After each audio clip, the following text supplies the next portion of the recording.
KTP minta sekarang.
Iya. Iya, nah itu.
Kita mulai bahas soal jam 1:15 ya.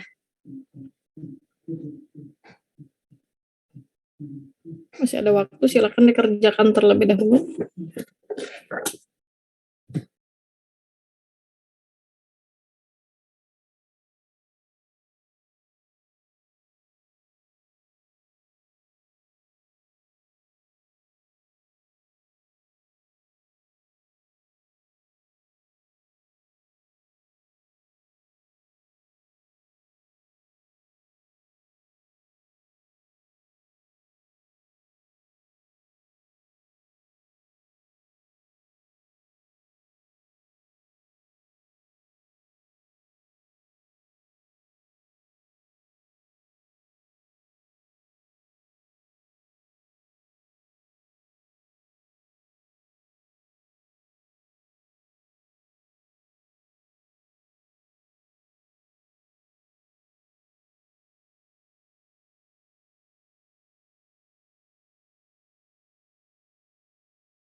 Sudah sampai nomor berapa?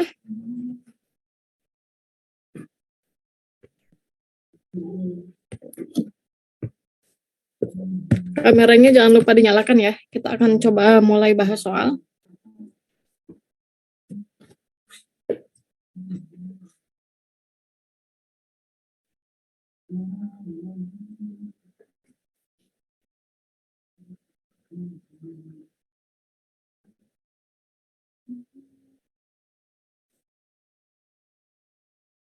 Farid udah sampai nomor berapa?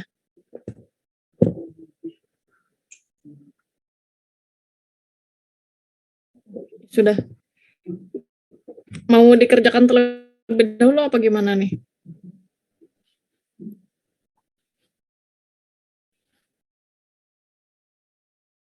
Ya udah.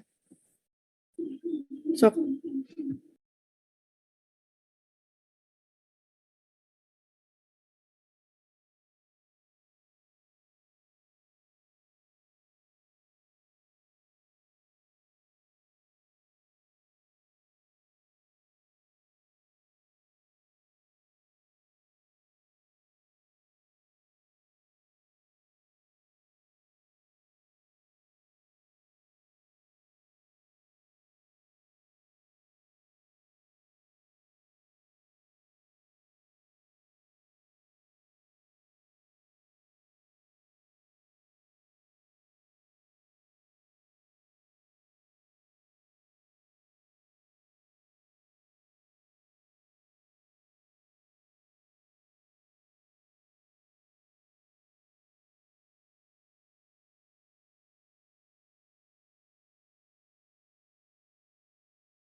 Baik, ini sudah lumayan banyak yang join. Semuanya sudah dapat soal ya. Kita akan mulai bahas saja.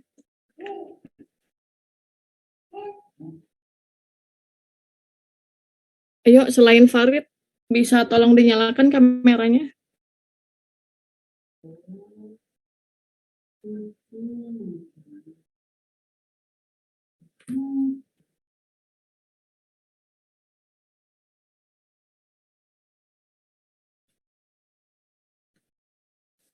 Ayo, nyalakan kameranya. Kita bahas bersama. Mulai dari teks 1. Ya ini, sebelumnya kan Farid request ya, tema apa yang belum pernah kita bahas, itu tentang law ya, hukum. Tapi ternyata sudah saya cari ini 5 tahun ke belakang, tema hukum itu sudah tidak keluar ya. Jadi saya cari kumpulan soal ya, yang 5 tahun terakhir ternyata trennya itu yang banyak keluar adalah tentang environment, technology, sama education ya. Dulu pernah keluar tapi itu 10 tahun ke belakang ya, karena yang saya ingat ketika itu banyak sekali anak-anak yang sulit mendapatkan jawaban yang benar alias banyak salahnya gitu.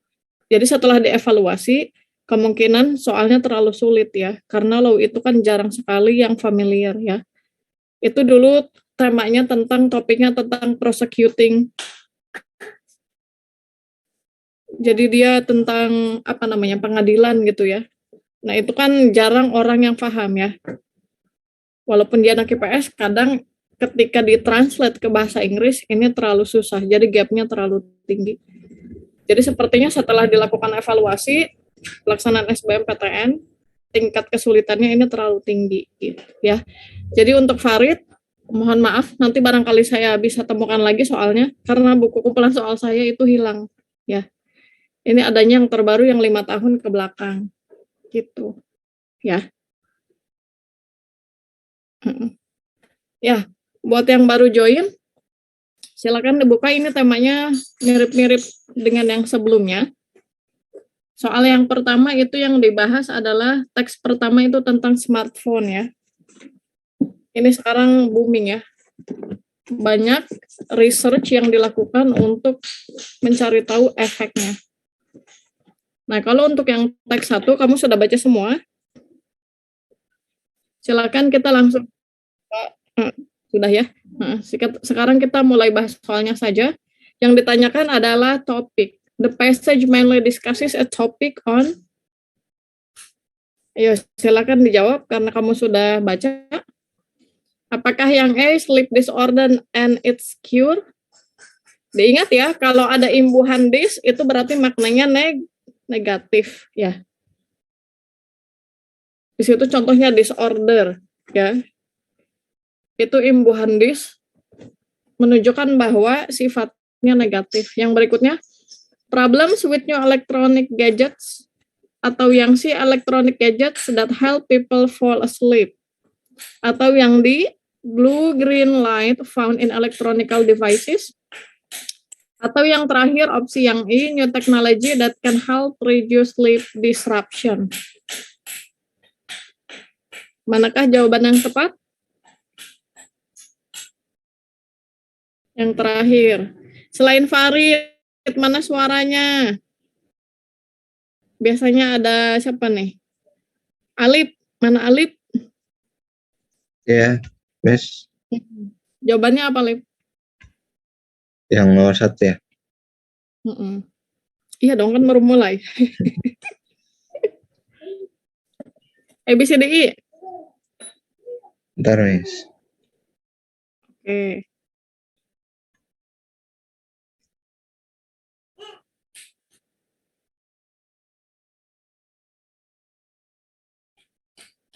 Mana?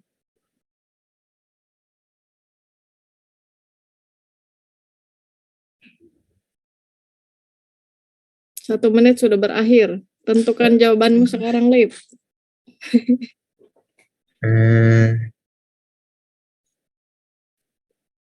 Mana? ABCDI?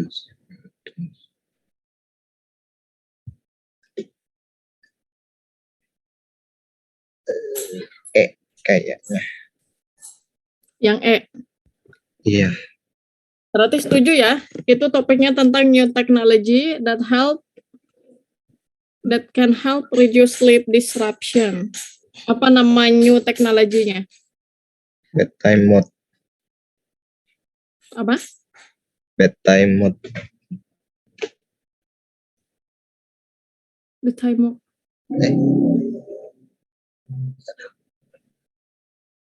Bisa diulang, Alif? Ini suaranya nggak jelas.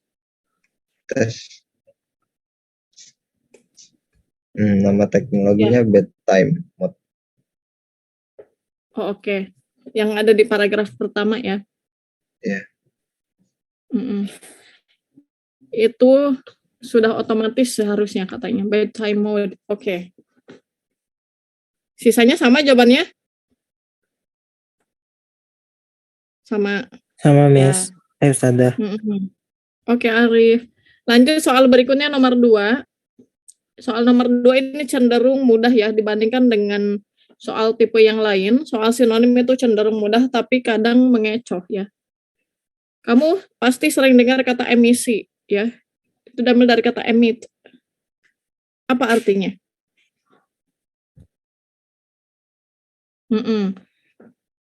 Coba kita lihat di paragraf keempat kalimatnya. Analyzing the light emitted by devices. Kata emit di situ maknanya tadi katanya menghasilkan. Berarti sinonim dari kata menghasilkan itu yang mana?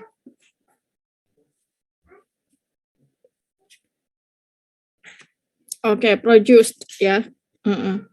Kalau yang tahu ya maknanya shaded. Shadow, shaded itu sama ya. Bayangan. Trigger, tahu trigger? Trigger itu artinya memicu ya atau memacu. Block itu menghalangi. Yang terakhir reflected itu apa? Reflection apa itu? Ya, pantulan. Berikutnya soal nomor 3. Yang ditanyakan adalah who are responsible for the automation of the blue-green light that may caused by electronic devices according to Professor Greengrass. Siapakah yang harusnya bertanggung jawab katanya?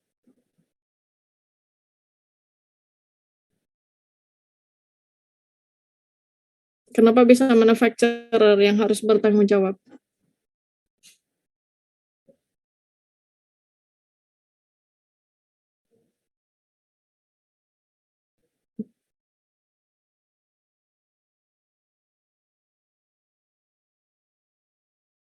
Oke.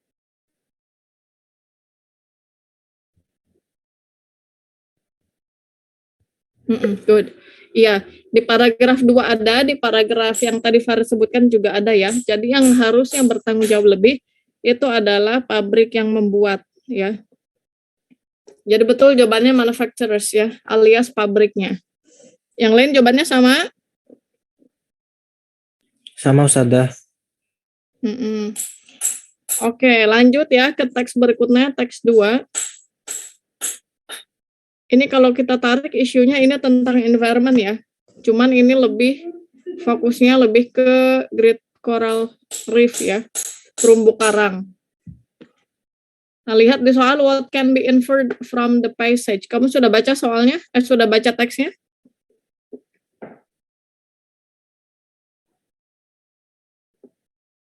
Ya, silakan soal inferring ya. Jadi cari pernyataan yang betul berdasarkan teks ya. Kita lihat opsi yang A, the Great Barrier Reef is under the threat of nature. Apakah bentuknya katanya ini terumbu karangnya under the threat ya? Apakah ini terancam? Atau yang B, Australian economy is attacked by cyclone and starfish? Ekonomi ya, lihat di situ. Australian economy itu katanya is attacked by cyclone and starfish. Apakah itu betul berdasarkan teks? Kita lihat opsi yang C, the other main resource influencing the reef is seawater quality ya. Apakah salah satu sumber yang bisa mempengaruhi terumbu karang itu adalah kualitas air lautnya? Atau yang di scientists expect the reef has the power to recover naturally, ya. Apakah ternyata para ilmuwan ini berharap bahwa terumbu karang ini bisa ya recover sendiri secara alamiah, ya.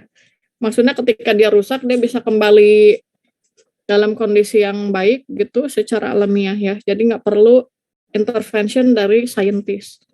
Atau opsi yang I, the decline of Great Barrier Reef initiates research on climate. Apakah karena itu? Karena jumlah terumbu karangnya declining, menurun, ya. Ini menjadi inisiasi, ya, atau awal research yang dilakukan terhadap iklim. Mana yang betul berdasarkan teks? Silakan.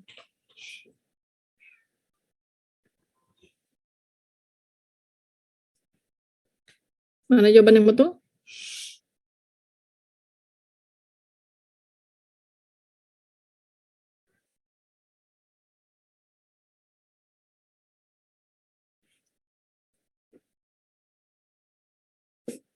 Siapa yang mau jawab? Silakan. Jangan Farid terus ya, yang lainnya yuk. Saya mau dengar suaranya.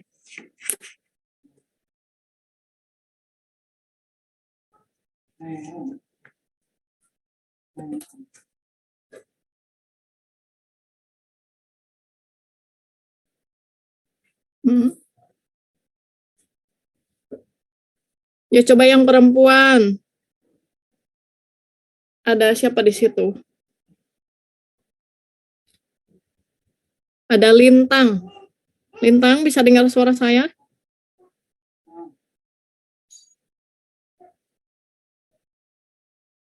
Lintang? Ya, Ustazah. Lintang udah baca teks 2 belum? Udah. Jawaban untuk soal nomor 4 apa, Tang?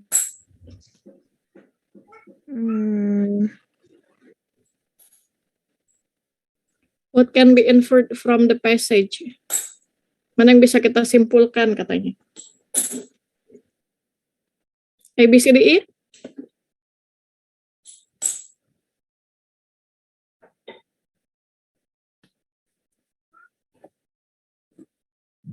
A, bukan Ustazah. Jawabannya betul ya. Ada di paragraf mana jawabannya?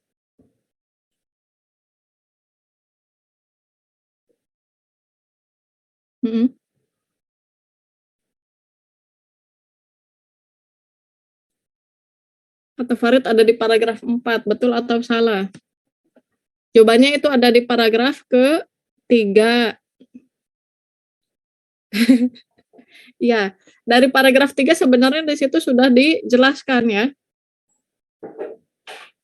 Recent research published by the Australian Institute of Marine Science has found 2 primary factors that have caused a very significant decline in coral cover over last 30 years or so, katanya ya. Jadi 30 tahun yang lalu ya,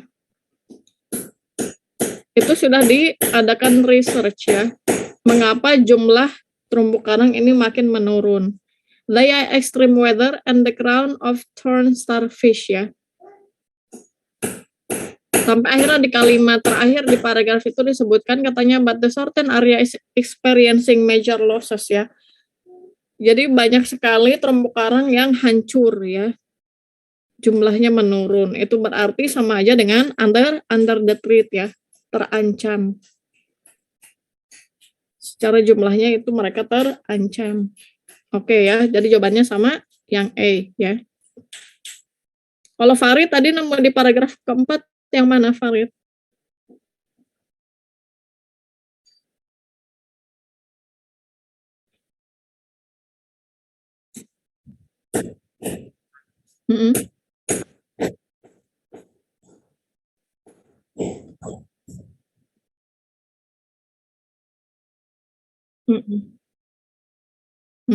Iya, jadi intinya sama ya. Di situ yang menjadi kata kunci adalah major loss ya.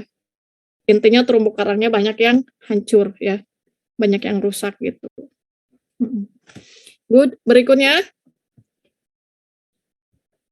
the sentence the reef is Queensland's first World Heritage Area is the closest meaning to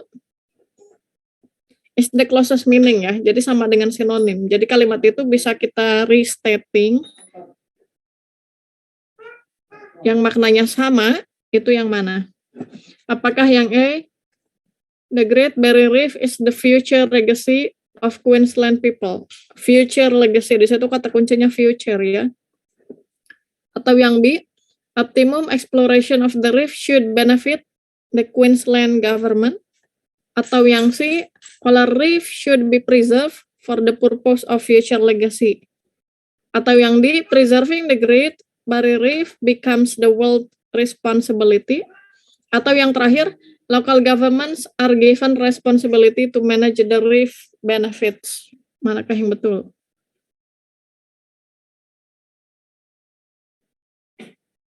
Kata kunci di kalimatnya apa? The reef is Queensland's first World Heritage Area. Di situ ada kata world ya. Jadi yang bertanggung jawab untuk preserving atau maintaining, apakah hanya pemerintah lokalnya saja atau tidak?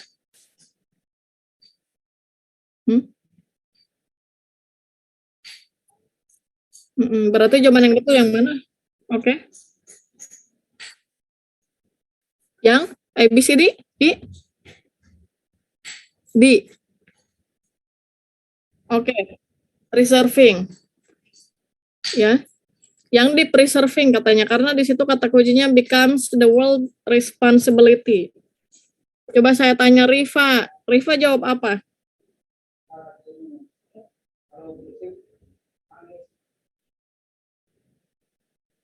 Iya, Zah. Rifa jawabannya apa? Bentar. Tadi saya jawabnya A, Zah. Kenapa yang A, Rifa? Saya lihatnya dari heritage itu sama future legacy. Ada di paragraf mana jawaban Rifa?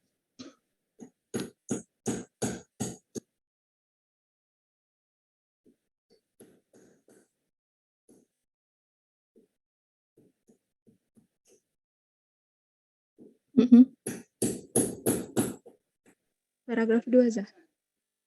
Paragraf 2. Kalimat yang?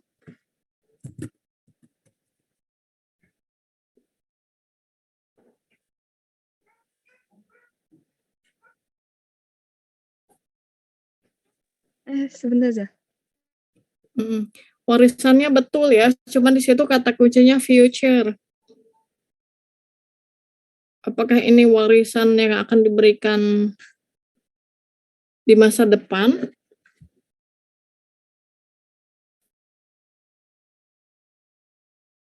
Sedangkan ternyata faktanya ini sudah menjadi heritage ya. Jadi timingnya di situ yang menjadi opsi yang A salah itu karena ada kata future-nya ya. Kalau misalkan di situ dibuang future-nya itu bisa jadi betul. Ya, jadi Rifa hati-hati walaupun di situnya legacy of the Queensland people, tapi kata future di situ membuat opsinya jadi salah, ya. Apalagi di situ sudah dikatakan bahwa first World Heritage Area, ya.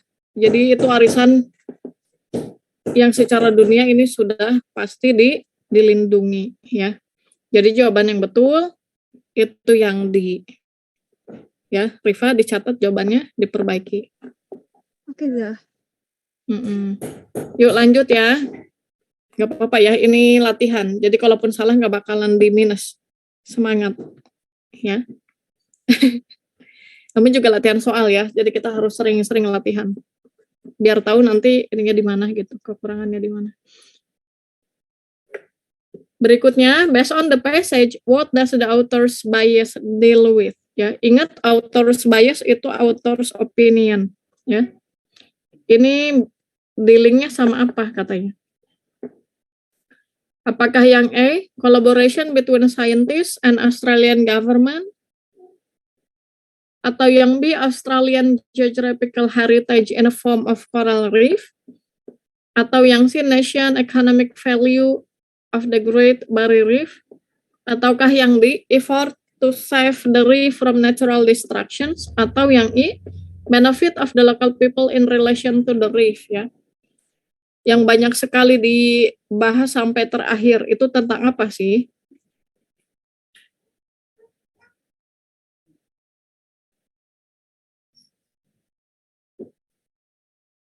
Coba saya mau tahu jawaban dari Abu Zar. Ada? Ada Ustazah. Abu Zar pilih yang mana jawabannya?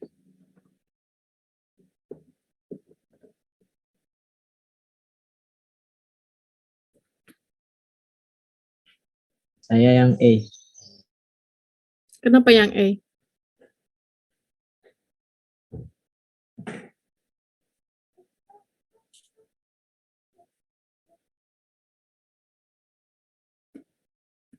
Kenapa Abu Zar berpikir bahwa jawaban yang betul itu yang collaboration ya?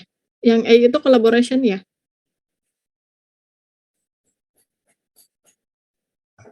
Iya, Ustazah.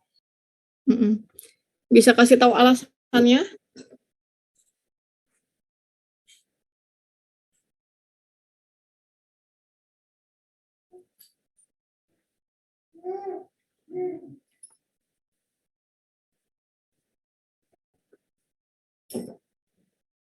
Ada yang mau bantu jawab nggak yang jawabannya sama dengan Abu Zar? Siapa nih? Coba saya. Farid. Farid jawabannya beda. Farid apa? Jawaban yang betul itu yang D ya. Alasannya kenapa, Farid?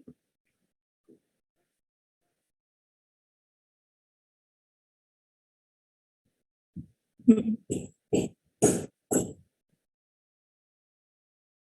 Mm-mm.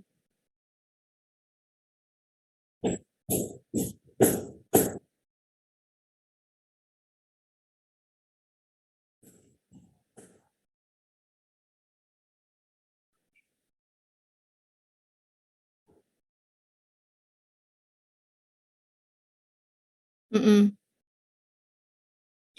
Oke, betul ya. Atau kalau kamu baca sampai paragraf terakhir ya, di situ juga dijelaskan ya. Jadi usaha-usaha yang dilakukan oleh siapa saja ada di 2 kalimat terakhir ya, paragraf terakhir. The Queensland and Australian government together with industry, regional bodies, and conservation groups will continue working hard to maintain progress toward reef land targets ya. Jadi intinya mereka bersama-sama berusaha untuk menjaga ya terumbu karang dari kerusakan yang dilakukan oleh bencana alam gitu ya. Yang tadi itu disebutkan siklon dan starfish attack ya.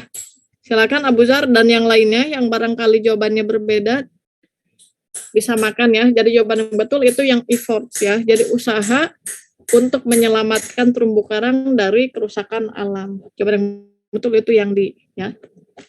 Lanjut. Ustazah, berikutnya. Arif izin bertanya. Iya, buat Silakan, pertanyaan yang author bias ini, Arif masih agak bingung. Jadi maksudnya author bias ini keberpihakan penulis gitu ya Ustazah? Atau author bias itu sebenarnya sama aja dengan apa ya? Sama aja dengan topik. Oh iya, di catatan Arif waktu itu cara carinya emang dicari main idenya dulu ya Ustazah, berarti kalau author bias gitu. Iya, karena kan gimana pun juga kalau kita ganti kalimatnya dengan author's opinion kan sama aja dengan topik ya.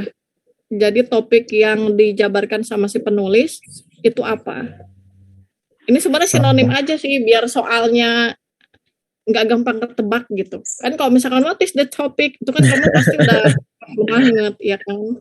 Oh iya, baik. Terima kasih Ustazah. Ya, jadi intinya apapun jawabannya ini harus tetap relevan terhadap topik yang dibahas gitu. Ya. Oke. Ada pertanyaan lagi? Ini jawaban yang bagus dari Arif ya. Ternyata Arif rajin mencatat ya. Oke, good job. Ikutin ya yang lainnya. Terima kasih Nah, Ustazah. lanjutin soal berikutnya. Ini kamu sebenarnya sudah familiar juga nih. Presenting the ideas. In presenting the ideas, the author starts by. Nah, ini lihat. Ini sebenarnya organization ya. Text organization. Jadi kita lihat di awal-awal si penulis ini mulai menjabarkan idenya dengan cara apa katanya. Apakah yang describing the landscape of the Great Barrier Reef, atau yang B explaining the status of the Great Barrier Reef, atau yang C stating the current problem faced by the reef, atau yang D detailing demography and value of the reef, atau yang terakhir reporting the findings of the study on the reef. Lihat, starts by, berarti di awal ya. Paragraf 1 dibaca. Itu apa yang bisa kamu tangkap? Apakah landscape, status, current problem, demografi, atau yang terakhir research finding ya. Finding of the study itu sama aja dengan research finding ya. Hasil penelitian.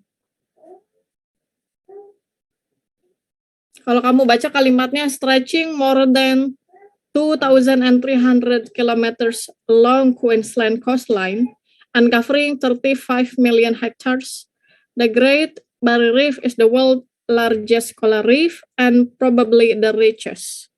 Kira-kira itu menunjukkan apa? Iya, itu salah satu kalimat describing ya. Jadi teksnya di paragraf 1 itu bentuknya deskriptif ya. Dimana kamu bisa membayangkan dengan panca indera kamu sebenarnya. Jadi kamu bayangkan luasnya segala macam ya. Secara tidak langsung dia mendescribing landscape-nya ya. Gitu. Yang lainnya sama? Coba saya mau tanya Iman, Muhammad Iman.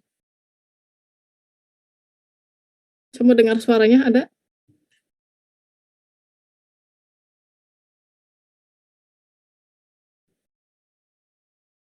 Iman kenapa nggak jawab? Dia pakai chat. Iman jawabannya apa, Man?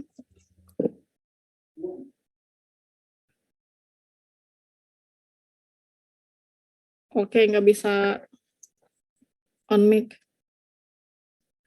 Nggak apa-apa. Yang penting saya mau tahu jawabannya. Jawaban Iman apa?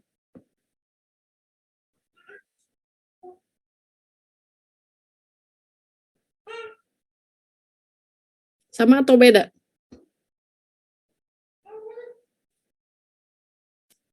Sama. Ini saya tebak sendiri ya. Ya, oke. Jawabannya sama ya, yang lainnya? Sama aja katanya jawabannya yang A ya. Jadi kamu harus ingat-ingat bentuk teks ya. Kan ada deskriptif, naratif, dan segala macam ya. Jadi kalau bentuknya kebanyakan menggunakan kata kerja ya yang melibatkan panca indera, itu berarti teksnya deskriptif gitu ya. Jadinya describing. Oke, lanjut. Teks berikutnya, silakan dibaca lagi. Teks berikutnya dibaca lagi. Nah ini menjawab pertanyaan sebelumnya ya, pertanyaan dari Hasna. Hasna pengen dengar katanya. Ada nggak sih contoh soal mengenai author's attitude, tapi waktu itu tone-nya apa ya? Nah, Hasna. Hasna ada? Hadir saja. Yang waktu itu ditanya itu tone-nya apa ya? Saya lupa. Yang interested. Oh ya, Perbedaan interested concern ya. sama interested.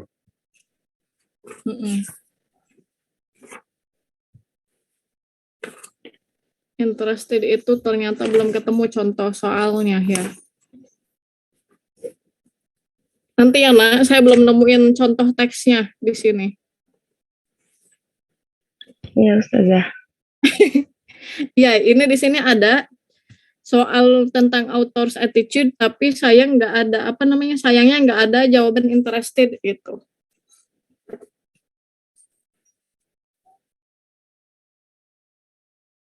Jadi silakan kita coba yang ini saja dulu. Opsinya di situ ada considerate, determined, persistent, thoughtful, atau cautious ya. Silakan dipilih.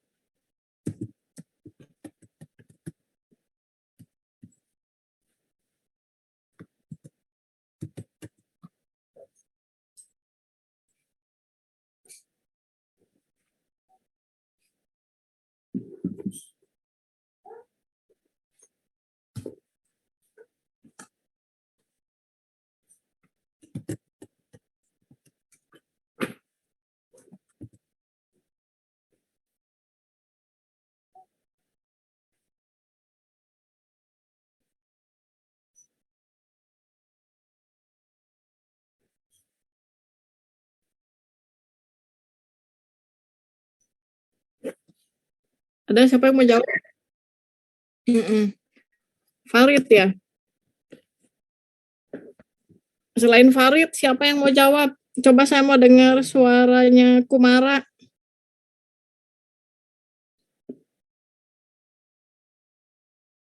Jangan cuma ngintip, ayo coba dijawab. Kumara. Ya Ustazah. Wih, suaranya begitu manly ya. Kamu pilih yang mana jawabannya?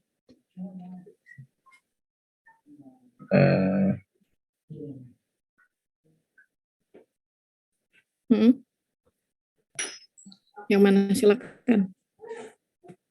Kayaknya yang I sih. Kenapa itu? Jangan ikut-ikutan Farid ya.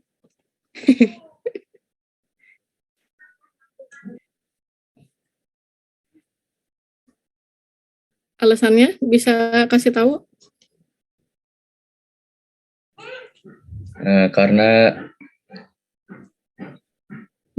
ada kata-kata avoid gitu, menghindari.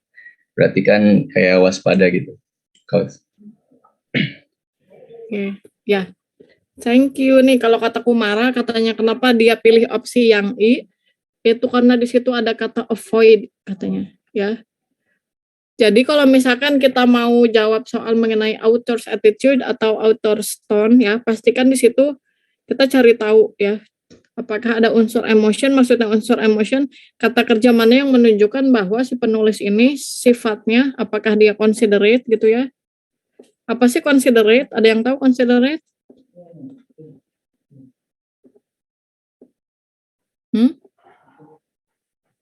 Considerate itu kalau contoh di soal yang sebelumnya itu sama aja dengan apa? Sama aja dengan concern ya. Considerate itu sinonimnya sama dengan concern ya. Jadi sebenarnya opsi untuk author's tone pasti itu saja gitu, cuman diganti dengan sinonim ya. Jadi penuh perhatian. Considerate itu sinonimnya concern. Determine, kamu tahu makna determine? Apa itu? Sinonimnya kamu nemu nggak sinonimnya? Determining itu pasti maknanya kan menentukan ya. Mungkin maksudnya determine apa? Siapa yang bisa jawab? Di contoh soal yang sebelumnya ada nggak?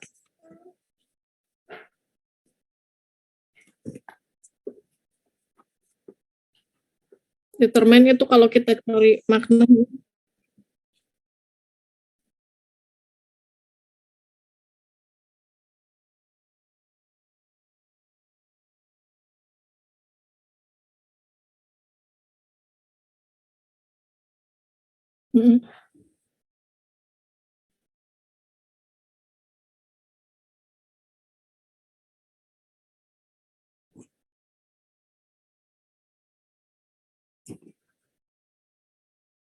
Oke, terima kasih Farid. Ini maksud saya, kita cari sinonim dari kata determine, biasanya di opsi soal yang seperti ini, itu sinonimnya apa gitu. Jadi biar gampang ya. Kalau tadi kata Farid kan menjelaskan ya, determine ini maksudnya gimana gitu. Ya, boleh ya. Jadi secara penjabaran emang seperti itu ya. Yang tadi sudah dijelaskan Farid, yang pasti dia sudah menentukan gitu. Maksudnya menentukan opini dan yang mendukung opini tersebut. Nanti kita cari sinonimnya ya. Oke, thank you Farid. Yang berikutnya ada kata persisten di situ. Apakah makna dari persisten? Tahu makna persisten? Gigi Persisten bukan itu Ustazah. maknanya iya, gigih atau ulet ya. Tapi jangan kamu ganti nama Miss Gigih jadi Miss Persisten ya. Iya, maksudnya itu ulet ya. Jadi kamu nggak bosan-bosan terus gitu sampai dapet. Itu namanya persisten. Berikutnya thoughtful. Thoughtful itu kalau di opsi sinonimnya itu sama aja dengan apa sih? Thoughtful itu sebenarnya maknanya wise ya, bijaksana. Ya, ini bisa jadi sinonimnya apa kira-kira yang cocok? Kan biasanya kalau kita baca soal seperti ini opsinya toleran gitu ya, indifferent dan segala macam. Ada optimistic gitu yang sebelumnya kan ada interested gitu. Yang pasti makna thoughtful di situ itu wise ya, bijaksana. Kalau sinonim yang tepatnya saya juga belum nemu, khawatir salah, nanti aja kita cari tahu terlebih dahulu. Nah, lihat, kalau untuk soal yang ini, karena secara umum dia menjelaskan ya, gimana caranya agar kita bisa menghindari mengkonsumsi gula yang berlebihan ya. Itu berarti secara tidak langsung attitude dari si autorsnya itu yang I ya, cautious ya. Jadi dia memberikan peringatan ya. Gitu. Jadi jawaban Farid sama Kumara tadi betul. Ya. Lanjut soal berikutnya. The paragraph following the passage. Ingat, ini soal apa namanya? Transition question ya. Jawaban yang betul yang mana? Kalau ada soal seperti ini, diingat kata kuncinya, paragraph following itu berarti paragraf di bawah ya. Ya, jadi paragraf tambahan di bawah paragraf terakhir yang ada di teks itu kira-kira nanti akan membicarakan tentang apa. Kata kuncinya itu kamu baca paragraf terakhir, kalimat terakhir biasanya. Silakan dijawab. Siapa yang mau jawab? Coba saya mau dengar suaranya Berli. Mana Berli? Ada? Coba apa itu? Ada Ustazah. Berli jawabannya apa?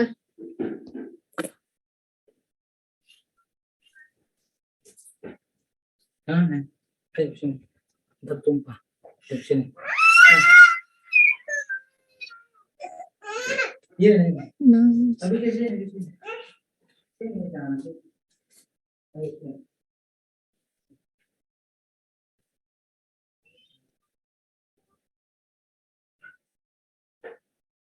Berli udah nemu jawabannya?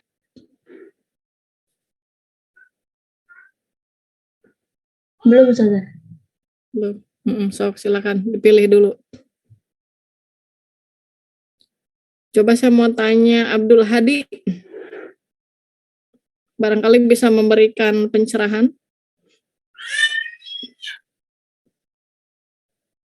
Saya Ustazah. Yang E. Way of remedying metabolic inequality katanya. Itu pasti dari kalimat terakhir ya? Iya. Coba kalau Berli.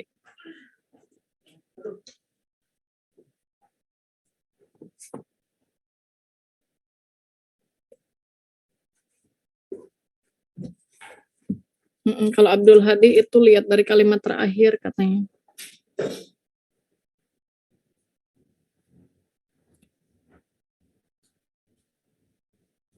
Kita lihat paragraf terakhir.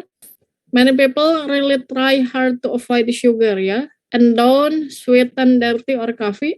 Yet they crave sugar in some other form such as chocolates, cakes, ice cream, or even fruit, dates, and figs katanya ya. Orang tuh kadang menghindari konsumsi gula, tapi ternyata mereka makan dari bentuk olahan gula yang lain ya. Di situ ada conjunction yet itu sama aja dengan but ya, kontras. Contohnya kan kamu makan coklat ya, walaupun misalnya kamu lebih suka minum teh pahit, tapi kamu konsumsi coklat itu kan sama aja ya. Atau kamu suka makan buah kurma ya di situ, that's are 99% sugar in the form of fructose ya. When a person is in metabolic balance, they don't crave sugar. Kalau metabolismenya seimbang katanya ini tidak masalah ya. If they do, it is a sign of metabolic imbalance and it can be corrected without having to consume sugar. Ya. Kira-kira paragraf setelah ini akan membahas tentang apa? Kalau tadi Abdul Hadi milihnya yang A, way of remedying metabolic inequality. Kalau yang B, details of a person with metabolic problems. Kalau yang C, a comparison of sugar contained in tea and cakes. Atau yang D, other sweetener types of replacing sugar. Atau yang E, effects of consuming too much sugar. Berli udah dapat jawabannya yang mana?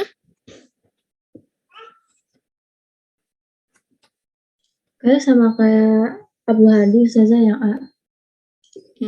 Ya, sama. Berarti kalian soulmate ya. Papa ya, Berli biar nggak ngantuk ini siang-siang. Ini nyalain kamera cuman Farid masalahnya nih. Ya, jawabannya masih kurang tepat ya. Jadi jawaban yang betul itu ternyata yang di other sweetener types for replacing sugar ya. Karena kan di situ di paragraf terakhir membahas tentang efek ya yang menyebabkan orang kecanduan gula ya. Jadi kita bergantung kepada gula ya hingga bisa menyebabkan metabolic imbalance itu ya. Jadi paragraf terakhir ya yang paling tepat topiknya adalah tentang pengganti ya. Pengganti gula.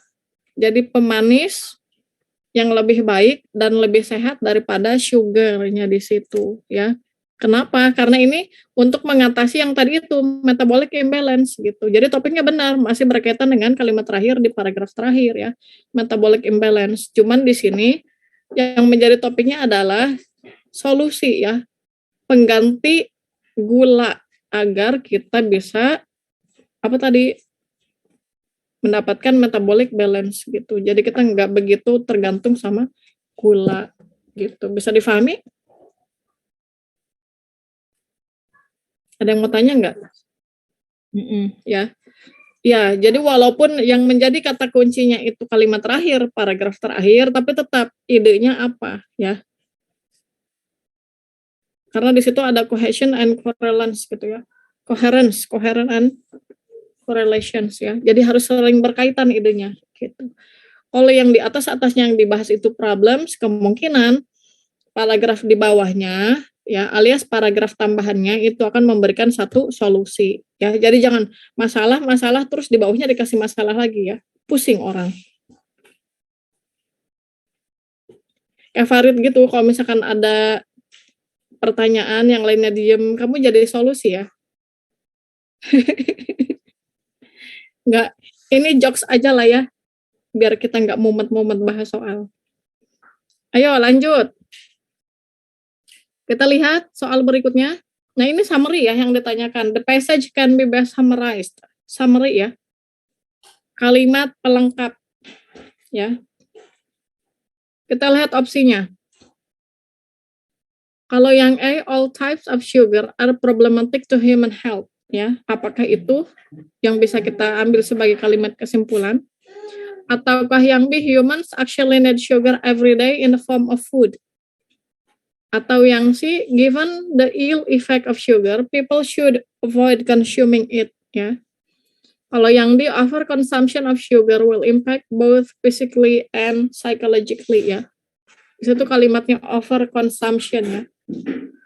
Kalau yang E, the only function of sugar is to satisfy our need of sweet taste. Mana yang cocok untuk menjadi kalimat summary? Silakan. Yang C bukan Ustazah. Hasna yang C katanya. Kalau kata Hasna seharusnya kita menghindari mengkonsumsi gula ya. Kenapa tuh nak? Dari keseluruhan paragraf gitu Ustazah. Kan yang paragraf pertama dia bilang despite the numerous warnings by health authorities of the ill effect of sugar, kan berarti ada efek sampingnya gitu ya Ustazah kalau berlebihan. Terus kalau yang people should avoid us consuming it itu dari ini yang paragraf terakhir. Kayak kesimpulannya gitu Ustazah. Iya. Tapi apakah itu berarti orang akan should avoid? Karena kalau di kalimat pertama, di situ walaupun sudah dikasih tahu efek sampingnya, the majority of population is still consuming katanya ya. Jadi tetap aja walaupun udah dikasih tahu efek sampingnya, orang masih mengkonsumsi gula gitu. Bahkan kita ya, kita sendiri tahu misalnya maksimal gula yang dikonsumsi sehari itu kan 2 sendok ya. Tapi ternyata kadang kita lebih. Kamu misalnya mengkonsumsi coklat, es krim dan segala macam itu lebih, padahal kita udah tahu efek sampingnya ya. Ini masih terjadi kontradiksi sebenarnya di sini ya. Kalau di paragraf 1 kan walaupun udah dikasih tahu katanya efek sampingnya, tapi ternyata orang masih tetap consuming ya. Tapi kalau kata Hasna, summary yang tepat itu people should avoid. Apakah itu yang bisa kita simpulkan? Yang lain coba jawaban yang lain. Saya mau dengar opini yang lain. Silakan. Arifin. Ada Arifin?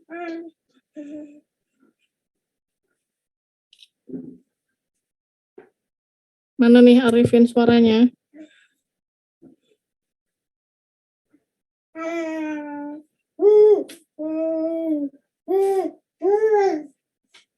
Nggak kedengaran ini.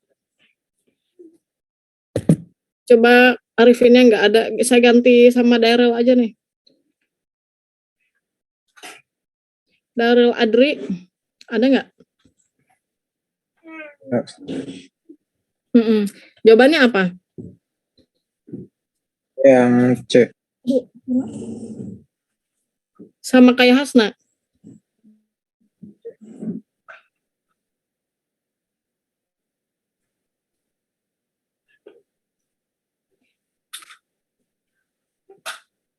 Ya, jawabannya ternyata jawaban yang tepat itu yang coba saya tanya Farid. Farid jawabannya apa? Farid. Yang B. I. Ternyata jawaban yang betul itu yang A. Ya. Yang menjadi kalimat summary yang tepat itu adalah yang A ya. Lihat di kalimat terakhir di paragraf kedua ya. All of the sugars are problematic in many different ways ya. Jadi intinya sebenarnya bisa kita simpulkan apapun jenis ya gula atau olahannya itu semuanya menjadi problematik terhadap human health gitu ya. Jadi kita cari summary itu yang idenya lebih umum ya, yang general. Jadi secara umum kalau kita baca sampai terakhir ya, sampai paragraf terakhir kan bisa tuh dibahas metabolic imbalance ya. Imbalance itu kan salah satu bentuk problem yang kita alami ya. Jadi secara tidak langsung summary-nya bisa kita simpulkan bahwa all type of sugar apapun bentuknya itu semuanya problematik terhadap human health gitu. Ya. Jadi solusi yang tepat adalah kamu ganti ke gula aren yang lebih sehat. Promosi deh ya. Ya, jadi intinya itu. Kamu kan sudah baca teksnya, sudah dapat ilmunya, silakan diaplikasikan ya. Kalau tidak mau terlalu banyak problematik, ya itulah kita harus coba aplikasikan gitu. Nah, jadi jangan terlalu banyak mengkonsumsi yang manis-manis. Ini biasanya kalau anak kecil, masalahnya sugar rush ya, kalau tidak salah. Jadi kalau kebanyakan makan yang manis-manis, itu dia susah untuk tidur malamnya ya. Jadi hiperaktif. Itu gara-gara konsumsi gula yang berlebihan. Entah itu dari minum susu yang terlalu banyak ya, karena manis. Atau misalnya jajanannya, kayak gitu. Dan yang segala macam itu. Ya. Jadi intinya semuanya tetap problematik ya di situ. Silakan diperbaiki jawabannya. Kita akan lanjutkan. Soal berikutnya. Based on the passage, it can be hypothesized that we will feel full if. Nah, apa nih? Arif Kita akan yang B merasa. Ustazah. Kalau Arif katanya kita makan atau minum sesuatu yang manis. Rif, kenapa yang B, Rif? Arif lihat dari paragraf yang kedua Ustazah. Di situ ada jenis-jenis sugarnya, kemudian di akhir kan itu ada yang apa jenis sugarnya, terus habis itu ada kayak dijelaskan barang yang mengandung jenis gula tersebut, ada buah-buahan, kemudian ada susu, ada nasi, ada madu, begitu Ustazah. Jadi kata Arif, kita ini akan merasa kenyang kalau kita makan sesuatu yang manis gitu. Iya, Ustazah. Thank you Arif jawabannya. Coba yang lainnya.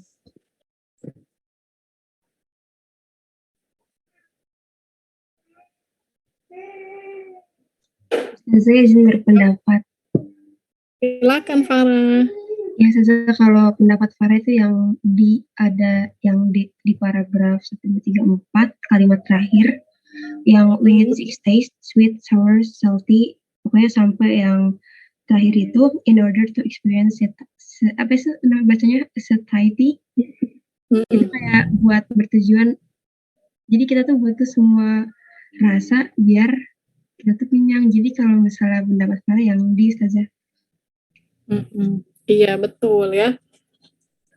Jadi Arif, itu betul sih sebenarnya kita akan merasa kenyang kalau kita makan yang manis ya. Tapi itu kenyangnya hanya temporary ya, sebentar saja. Kalau misalnya kamu minum sirup terus-terusan kan, kamu merasa kenyang, tapi ternyata kenyang yang hakiki ya, bahasa anak sekarang nih, kenyang yang hakiki itu lihat di paragraf yang tadi kata Farah ya. Paragraf 3 kalimat terakhir. Jadi kita itu harus merasakan si taste-nya itu ya, keenam rasa. Sweet, sour, salty, astringent, bitter, and pungennya di situ ya. Makanya kalau kamu makan, kamu pasti kenyang. Ada nasi, ada sayur, ada sambal, ada ikan ya. Kalau kamu makan nasinya doang, kamu kenyang nggak? Atau ikannya doang gitu. Atau minum yang manisnya doang gitu ya. Jadi intinya semua rasa di situ berfungsi untuk to stimulate the taste buds of on our tongue at main meals katanya gitu ya. Jadi kalau kamu julurkan lidah kamu di situ kan ada buds ya, the taste bud, bintik-bintik di lidah gitu. Ya. Itu yang berfungsi untuk merasakan ya rasa dari makanan tersebut sehingga nanti kita bisa merasakan kenyang ya, alias full. Jadi fullnya di situ sama dengan satiety ya. Itu sinonim ya. Oke, good job. Gak apa-apa ya Arif. Iya Ustazah, terima kasih Ustazah, terima kasih Farah. Oke ya, jadi diganti jawabannya dengan yang tadi, yang E. Sorry, kok yang E? Yang D maksudnya. Masih ada waktu 15 menit lagi, lanjut ke teks berikutnya.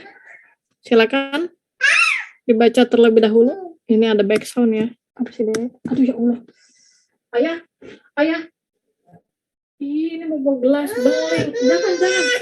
Aduh. Akil aku bawa gelas beling. Iya, ngabur. Jangan yang beling, takut jatuh. Yuk, silakan dibaca dulu. Iya, ntar 15 menit lagi.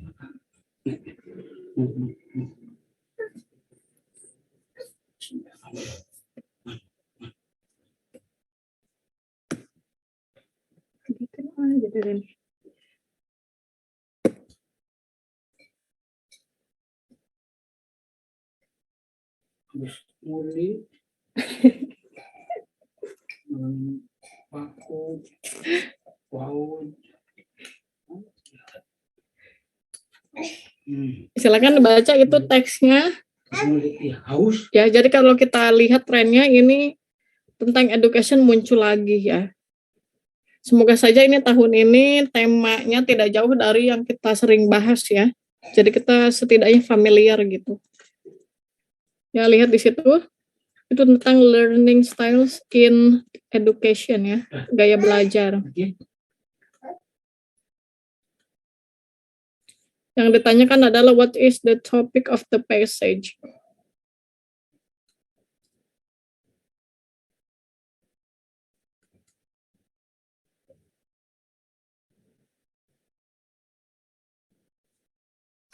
Dan lagi kembali lagi ya, ambil lagi.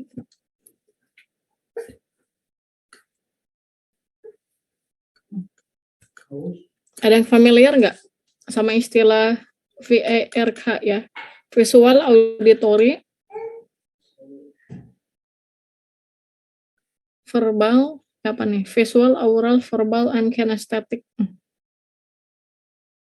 Jadi intinya apakah gaya belajar kamu itu tipenya visual ya? Yang dimana kalau kamu belajar ini lebih efektif dengan menggunakan indera penglihatan, alias kamu mesti baca gitu ya, mesti lihat. Atau kamu tipenya aural ya, auditory, harus mendengarkan gitu. Atau yang terakhir bentuknya kinestetik. Kalau kinestetik biasanya dia gerakan ya. Jadi kalau kamu ngafal ya, entah itu ngafalin misalnya teori atau apa itu, kamu harus sambil berjalan misalnya ya. Karena kalau kamu tipenya kinestetik, kamu nggak akan betah. Misalnya sejam setengah kamu ngebimbel, kamu duduk depan laptop. Saya yakin kalau yang kinestetik, itu dia mesti sambil ngapain ya, goyang-goyangin badan, atau misalnya 5 menit kemudian dia ganti posisi duduk. Nah itu wajar ya. Kan kamu yang tahu, kamu tipenya apa gitu. Nah di sini dibahas nih. Ya.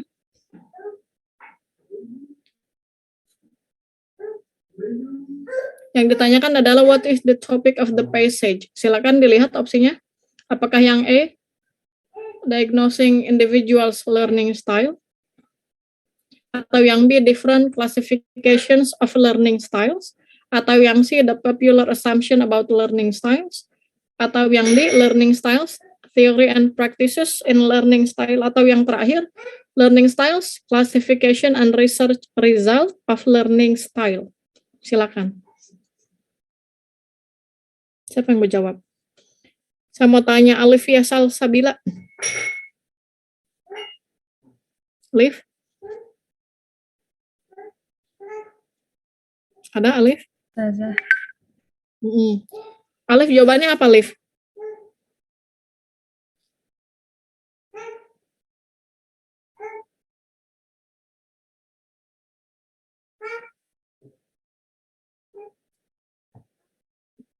Silakan dipilih dulu.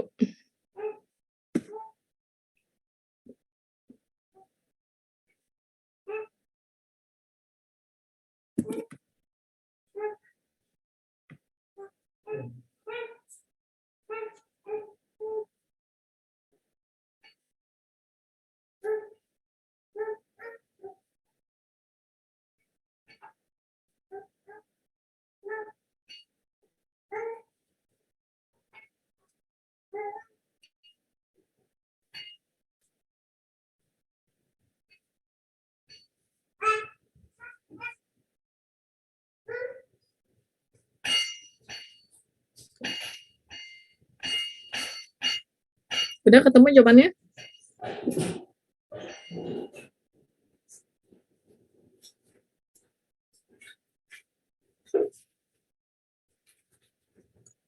Coba saya mau tanya siapa nih? Ayu, yuk bisa bantu jawab yuk.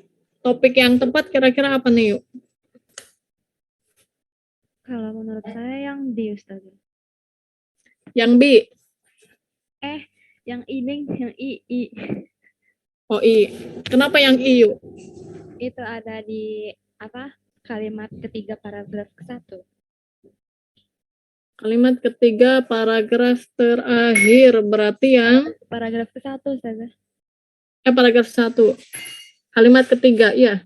Ya, yang there are different division of learning style. Oke.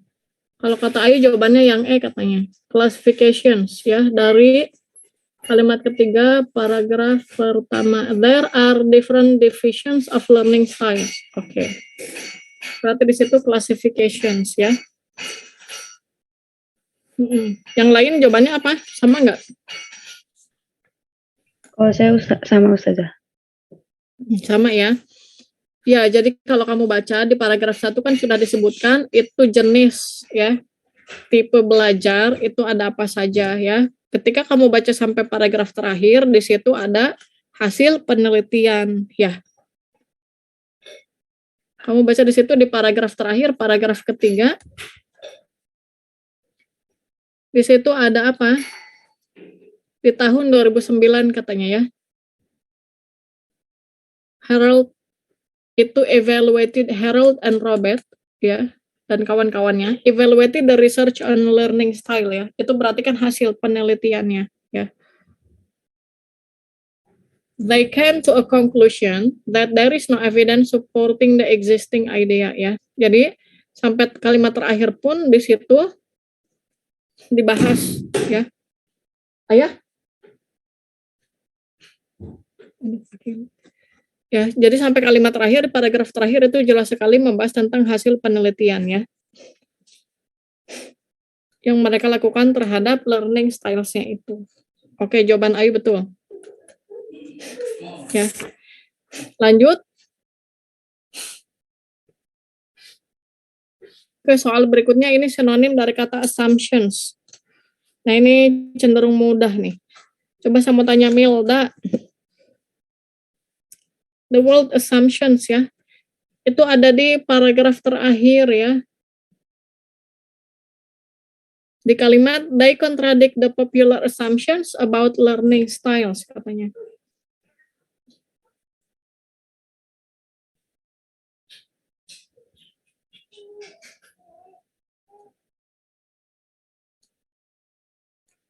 Kira-kira bisa kita ganti dengan apa?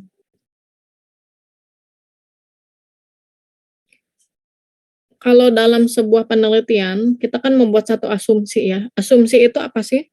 Apakah bentuknya measurements, hypothesis, notions, statements, atau guesses? Ayo coba Milda, yang mana?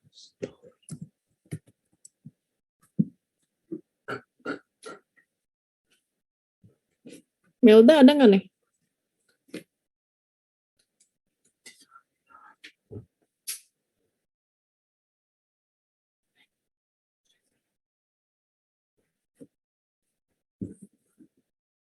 Ini nggak ada suaranya. Coba saya ganti ke Nurlia. Ada? Iya, Ustazah. Kira-kira sinonim yang tepat untuk kata assumption apa, Nurlia? Hipotesis.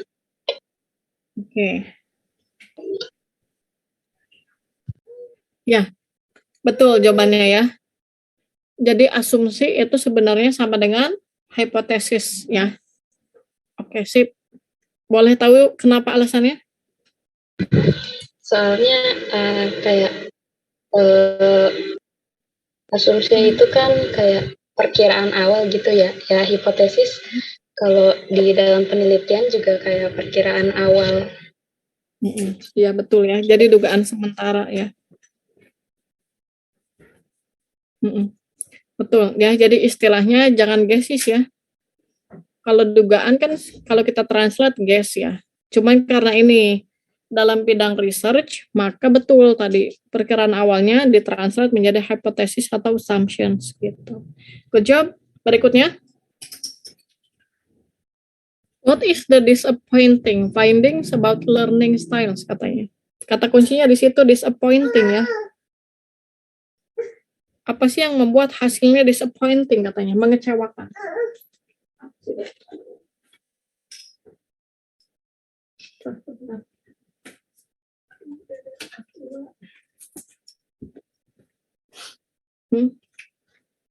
Silakan, ada yang mau jawab?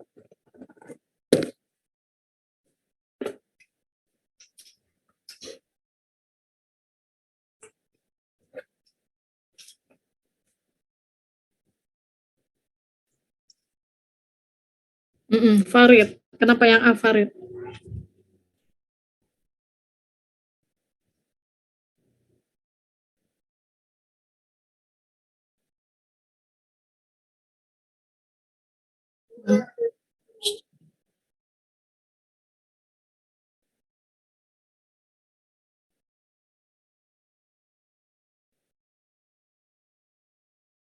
Oke, betul. Jadi di situ dijelaskan bahwa no evidence ya, tidak ada bukti ya yang bisa dijelaskan secara ilmiah ya.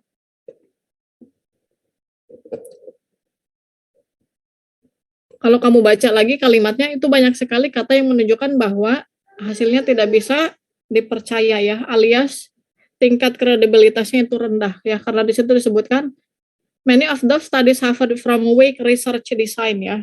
Itu research desainnya sungguh lemah katanya ya, sehingga they were far from convincing ya. Jadi tidak bisa kita percaya. Betul. Masih ada waktu 4 menit, mau lanjut bahas soal? Lanjut atau enggak? Izin bertanya, ini di paragraf yang sama juga, yang terakhir dia ada kalimat they came to a conclusion that there is no evidence supporting the existing idea. Tapi di akhir dia bilangnya, however, the lack of credible evidence for its use is, enggak. Iya benar-benar. Ya, yang awalnya dia bilang kan no evidence supporting. Tapi di akhirnya, however, the lack of credible, itu gimana Ustazah? Ntar di anak saya kabur. Iya, Hasna. Jadi intinya itu sampai kalimat terakhir, ya, itu sama ya. Walaupun katanya di kalimat terakhir, in some, there is a great popularity of learning style approach in education ya. Tapi ternyata di situ lack of credible evidence ya. Kalau dalam dunia pendidikan, visual auditory kinestetik ini begitu populer, tapi ternyata tidak ada hasil yang bisa kita percaya ya untuk menunjukkan apa learning improvement gitu. Kamu say hi sama siapa? Ya. Tapi Hasna jawabannya apa? Sama atau beda Hasna? Sayang. Tadinya mau jawab sama Ustazah kayak Hendik yang A. Tapi saya lihat lagi saya mengacunya sama yang tadi they came to a conclusion that there is no evidence. Kan no sama lack itu kan beda ya Ustazah. Jadi saya kayak ragu lagi. Tapi pas dijelasin sama Hendik jadi oh iya ya, di bawahnya ada tulisan the lack of credible evidence gitu Ustazah. Iya. Sebenarnya antara sinonim no evidence dan lack of evidence itu mirip ya. Miripnya karena sense-nya dua-duanya sama-sama negatif gitu ya. Jadi hati-hati kadang soal ini itu pakai bahasa yang paraphrasing ya. Dia mau menjelaskan ide yang sama tapi menggunakan kalimat yang lain. Sebenarnya intinya sama aja. Kayak tadi no evidence support the idea misalnya. Padahal itu sama aja dengan the lack of credible evidence gitu ya. Cuman ini bentuknya paraphrasing gitu. Jadi dia jabarkan dengan kalimat yang lain tapi intinya masih tetap sama gitu ya. Nah. Ya Ustazah, udah paham. Makasih Ustazah. Ya. Ada lagi nggak yang mau ditanyain? Yang lain? Sampai soal ini dulu aja ya. Kasian ya, takut mabuk. Kalau mabuk nanti saya udah tanggung jawab ya. Kasian ini. Dan sampai sini, saya pikir ini tipe soalnya sekarang kamu sudah pernah bahas semua ya, sudah familiar gitu. Ya itu intinya kalau reading seperti itu. Tapi kata kuncinya tadi ya, kita harus keen ya, alias harus jeli. Kadang baca itu nggak cukup sekali. Jadi kalau misalkan kita belum paham, dengan sekali baca, silakan dibaca kembali ya. Jadi diulang gitu. Biasanya kalau sekali belum paham, nanti 2 kali atau 3 kali kita baru ngeh gitu jawabannya apa ya. Jadi nggak masalah. Oke? More you read, more you get ya. Jadi semakin banyak kamu baca, semakin banyak kita latihan soal, kita akan semakin familiar ya. Dan mengasah insting bacanya. Biasanya nanti lebih tajam. Gitu. Oke, saya cukupkan saja untuk bimbel hari ini ya. Ya, terima kasih untuk kalian Saintek 1 yang sudah bersemangat hadir. Insya Allah kita lanjutkan bimbelnya minggu depan ya. Nah, semoga sehat selalu. Saya akan akhiri. Wassalamualaikum warahmatullahi wabarakatuh. Waalaikumsalam warahmatullahi wabarakatuh. Makasih banyak Ustazah. Ya, sama-sama semuanya.